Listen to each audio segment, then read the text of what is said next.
Hello, one and all. Hope you're well. I hope you're coping. I hope you're doing okay, inside and out, as this once in a century time unfolds. Um, I wonder how our children are going to look back on this when they're old, God willing. I wonder how they're going to remember this time, or what they're going to tell their kids, or if the Lord doesn't come, what they're going to tell their grandkids. It might be hard to believe. Their grandkids might roll up on their knee and be like, oh, Grandpa Jonas or Grandma Ella, tell us about that time that everybody got sick and nobody got to go to school. Oh, you quite like the bit where they don't go to school. Yeah. So they had to close the McDonald's? Yes, they closed the McDonald's, closed everything. Yeah, they stopped delivering all the food by the flying drones. Well, that actually came in right after that. Funny you should mention that. So I don't know if the conversation will go something like that. I wonder what our kids are going to take away from this years and years down the road. But as for right now, it can be a trying time. It can be a time of blessing as well as trial, a time to stop and reflect, whether we feel we need to or not. And it was during one of these times I recently found myself checking out the Book of Joel. Now, the Book of Joel and me are, how's best to say it, strangers. Like on the maps of old, the people who used to make the maps of old used to faithfully draw all the areas that they knew about, all the countries that they knew, all the inlets and whatever else. And then they would artfully draw images of beasts and dragons and mythical creatures on the edges where they didn't know what was going on there. And they would just write sometimes, here be dragons, here be monsters. And no one can prove them wrong. No one had ever been to these places. So, we know what's over here. Over there, not sure. Probably dragons. Anyhow, as for me, the Book of Joel was one of those here be dragons books. Who even knows what's going on in there? Probably dragons. But anyhow, I started checking it out. And then I started kind of getting into it. And I soon realized that, Joel, the Book of Joel would be to me in any other time, during like normal times, a book that would be hard to get my head around because I wouldn't really be able to relate to it much. But these are anything but normal times, aren't they? These are, by any definition, pretty crazy times. These are once in a generation times. These are once in many generation times. The prophet Joel was called on to go speak to Israel during such a crazy time. A once in a generation challenge, just like what we're facing. Something so weird and so difficult to fight that it left people everywhere asking why and uncertain about the future and how they were going to feed their families. Here's how the book starts. The book starts like this. Attention, listen closely. Everyone, whoever and wherever you are, have you ever heard of anything like this? Has anything like this happened before, ever? Make sure you tell your children, and your children tell their children, and their children tell their children. Don't let this message die out. Tell you what, I was pretty arrested right there at the relevancy of this to my situation. Have you ever heard anything like this? Has anything like this ever happened before, ever? What are my children and my children's children going to make of this? Joel, I'm feeling a kinship with you here. I'm asking the same questions. Joel is wondering the same things I'm wondering.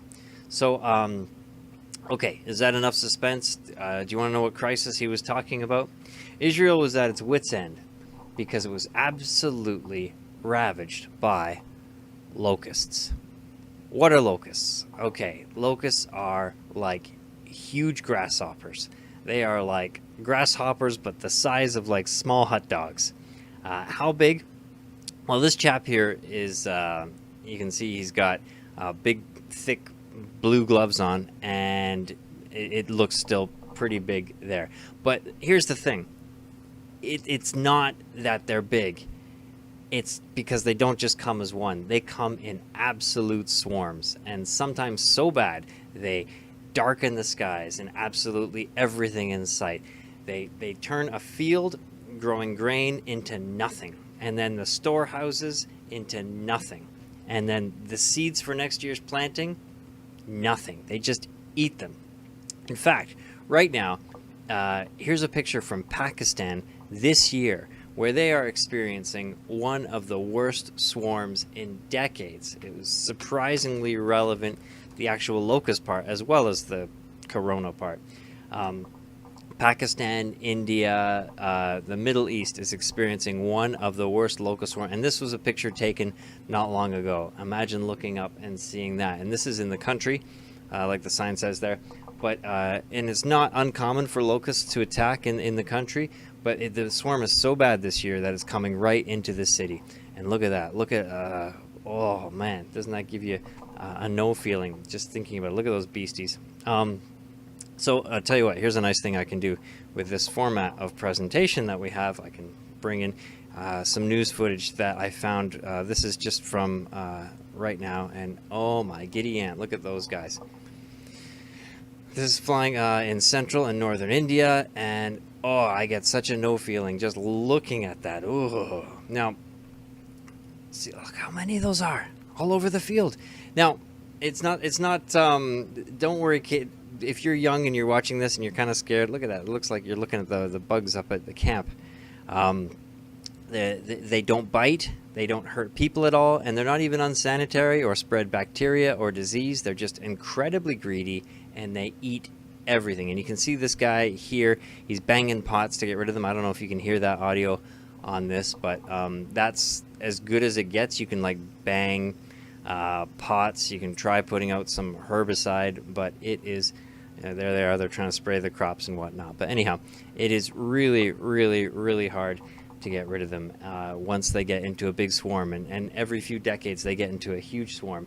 And clearly that's what was going on during Joel's time. Joel wrote in Joel chapter 1 verse 6, "My country is being invaded by an army invincible, past numbering, teeth like those of a lion, fangs like those of a tiger. It's ruined my vineyards, stripped my orchards, and clear-cut my whole country." The metaphor, the army imagery here, the army with the lion and the tiger fangs, and you just picture the people in Joel were really distraught because they had grain in storehouses. That was what they were eating, like today was what was in the storehouses, except the locusts had eaten all the storehouses. And then they had grain in the fields, which is what they were planning to be eating soon, but the locusts had eaten what was in the field. And then there would be seeds that would be for next year's meal and next year's harvest, but the locusts had eaten their future as well. And not just that, the animals and the livestock, what do they eat? They eat all the grain as well. Well, the locusts have taken all of that. So now the animals on the field are calling out, and there's scripture about that. They're calling out because their food is gone. It is a 4-alarm emergency going on in the book of Joel. And it says nothing's going on in the place of worship in verse 13. No offering, no prayers, nothing. And that's kind of like what's happening with us as well. Nothing's going on in our place of worship, our church. We can't hold our remembrance, proclaiming the Lord's death until he comes, like he asked us to. And I got to say that makes me feel something there. Our collective prayers, our fellowship. I mean, online family services are really good, but I want to have one of Delta's ginger cookies and see your smiling face, and I want to speak to you all. But nothing's going on in the place of worship, just like in Joel's time. Have you ever heard of anything like this? Has anything like this ever happened before? Ever? Well, suddenly this minor prophet, who's this abstract minor prophet, seems a lot more relevant to me. And I'll tell you what I've enjoyed recently is reading the Message translation. Wait, it's not a translation. The Message paraphrase. It's a paraphrase, and one must be cautious when one is reading it or self-aware. But the writer who's responsible for the Message is this guy called Eugene Patterson. He's a very gifted writer, and then many years ago he wrote the intro to the book of Joel, and I feel like he could have been reading it today. Let me read to you the introduction to the book of Joel he wrote in the Message. When disaster strikes, understanding of God is at risk. Unexpected illness or death, national catastrophe, social disruption, personal loss, plague or epidemic, devastation by flood or drought turn men and women who haven't given God a thought in years into instant theologians. Rumors fly. God is absent. God is angry. God is playing favorites and I'm not the favorite. God is ineffectual. God is holding a grudge from a long time ago and now we're paying for it.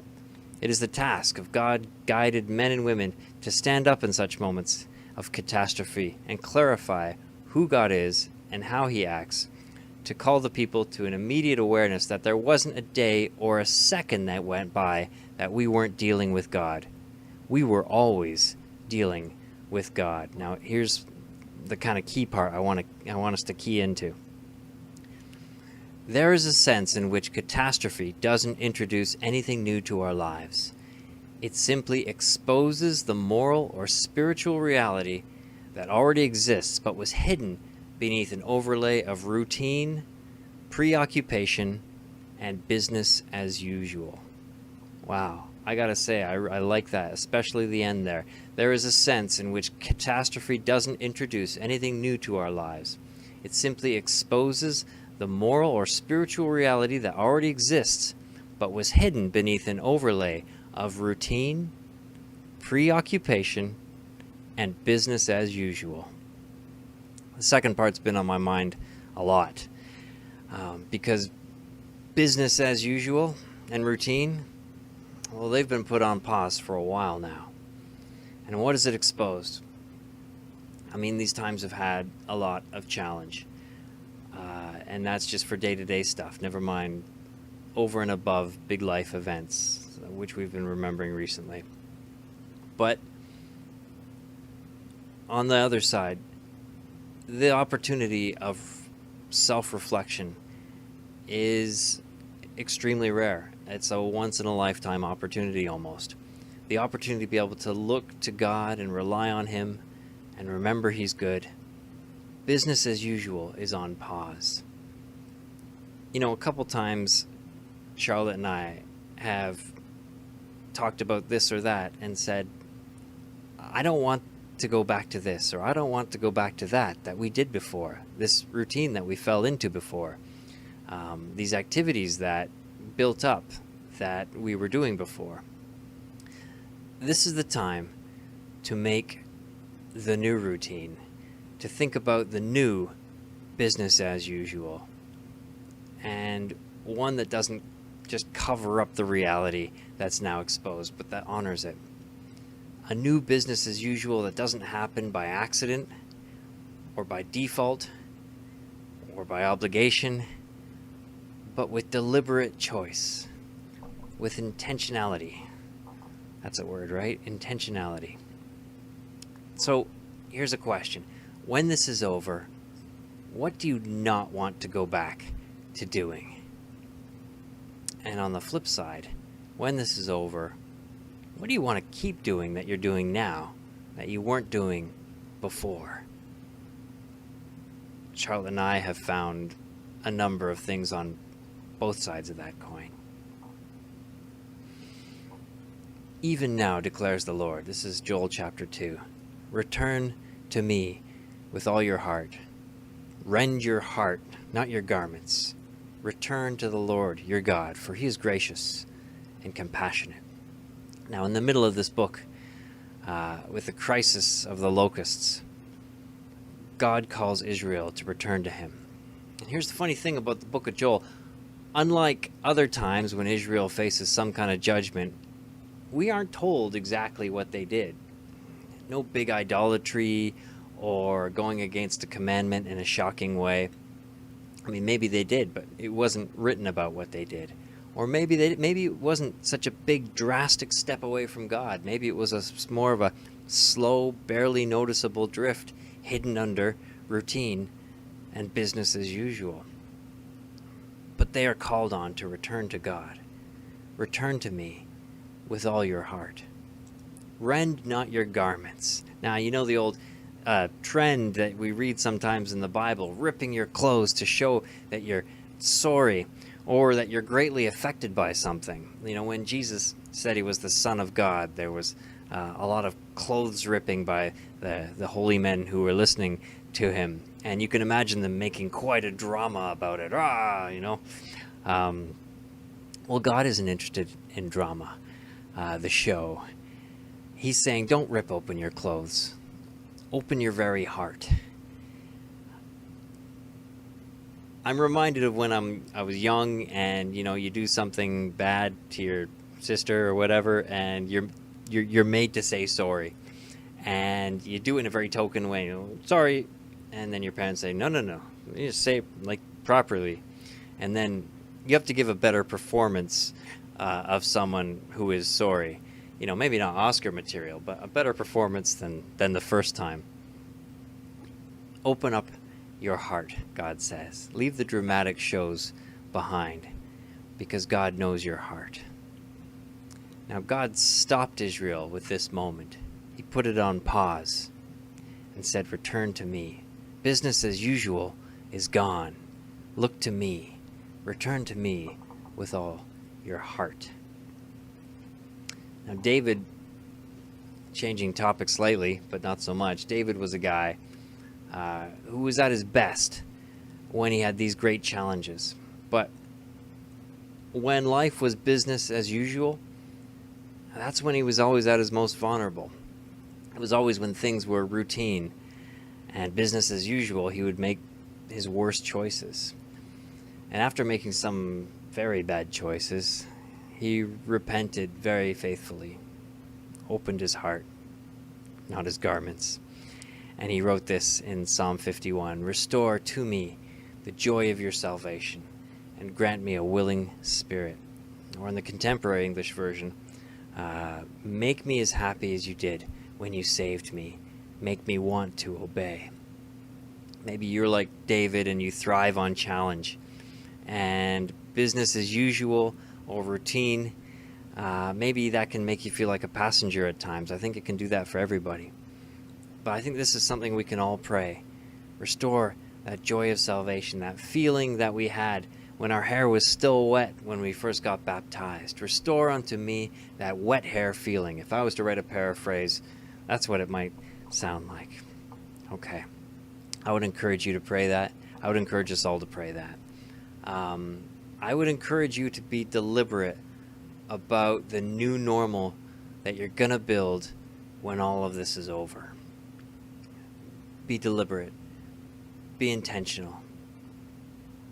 Okay. I miss you all, and I look forward to meeting with you all again. God bless.